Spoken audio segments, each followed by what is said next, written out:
Hello বন্ধুরা, তোমরা কেমন আছো? তোমাদের ভালোবাসা আমিও কিন্তু খুব ভালো আছি। দেখো চলে এসেছি আমি একটা মাছের রান্নার রেসিপি নিয়ে। বলো তো এটা কী মাছ, কে কে চেনো? দেখো আমার কিন্তু ভেজে রাখা হয়ে গেছে। ভিডিওটা দেখতে থাকো, ভিডিও শেষে অবশ্যই বলবো। ভিডিওটা যদি ভালো লেগে থাকে একটা লাইক কমেন্ট শেয়ার কিন্তু অবশ্যই করে দিই। মাছ ভাজা হয়ে গেছে, তাই জন্য তেল খুব গরম, তো গরম তেলে ঝটপট আমি ছেড়ে দিলাম টমেটো, যেটা হাফ টমেটো কুচি করে। যেহেতু অল্প মাছ তাই আমরা অল্প পরিমাণ, তাই জন্যে কিন্তু অল্প করে দিলাম, বেশি জিনিস ভালো না। আর এটা একটা পেঁয়াজ বেটে রেখেছি আধ বাটা করে, পুরোপুরি কিন্তু বাটিনি। এবার এই মিশ্রণটাকে নিয়ে নেব। গ্যাসটা কিন্তু অবশ্যই সিম করে রাখবে, নইলে কিন্তু পুড়ে যেতে পারে। দুটোকে মিক্স করব যতক্ষণ না তেল ছাড়া হচ্ছে। তো বলো কে কোথা থেকে আমার ভিডিও দেখছো, আর আমার রান্নার ভিডিও কার কার ভালো লাগে অবশ্যই কমেন্ট করে বলো। আমি একটা লঙ্কাও অ্যাড করেছি স্বাদের জন্য, কেউ চাইলে ঝাল অ্যাভয়েড করতে চাইলে সেও নাও দিতে পারে। এবার অল্প 2 চামচ আদা আর 1 চামচ রসুনও এর সাথে অ্যাড করে একভাবে মিক্স করতে দেবো। আজ আমি করছি পমফ্রেট মাছের তেল ঝাল। কে কে খেয়েছো, আর মাছটাকে কে কে পছন্দ করো অবশ্যই কিন্তু কমেন্ট করো। এবার আমি বাড়িয়ে দিলাম, কারণ যাতে এটা ভাজা হয়ে যায়, তেলটা ছাড়তে শুরু করে প্রপারলিভাবে।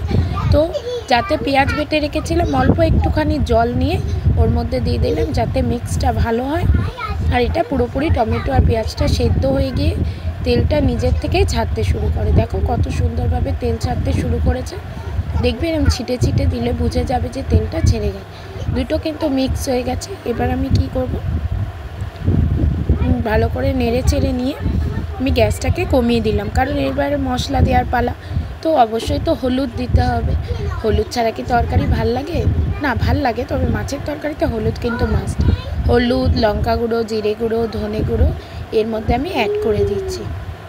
দিয়ে আবারও আমি এটা নাড়তে থাকবো।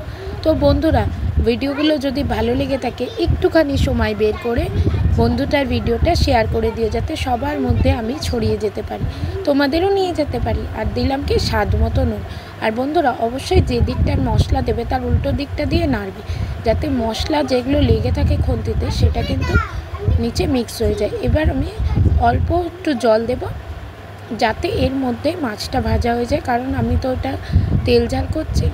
তো আর বেশি দেবো না, মোটামুটি একটু সেদ্ধ হবে। আর মাছ যতটা থাকবে, যদি দুটো মাছ থাকে এর চেয়েও কম পরিমাণ দিয়ে, আমার যেহেতু মাছগুলো বড় তাই আমি দিলাম। এবার দেখো চারিদিকে যখন এরম ফুটতে শুরু করবে তখন কিন্তু ভেজে রাখা মাছগুলো এর মধ্যে অ্যাড করে দেবো। এটা কিন্তু কাঁচা হয় না, অবশ্যই তোমাকে হালকা হলেও ভাজতে হবে। পমফ্রেট মাছ ভাজাও কিন্তু খেতে দারুণ লাগে, ডালের সাথে মাছ ভাজা মানে পমফ্রেট মাছ ভাজা কিন্তু দারুণ লাগে। তো দেখো এবার আমি এর মধ্যে মিক্স করে নেবো, যাতে মশলাটা ঠিকঠাকভাবে ঢুকে যায় পেঁয়াজ আদা রসুনে।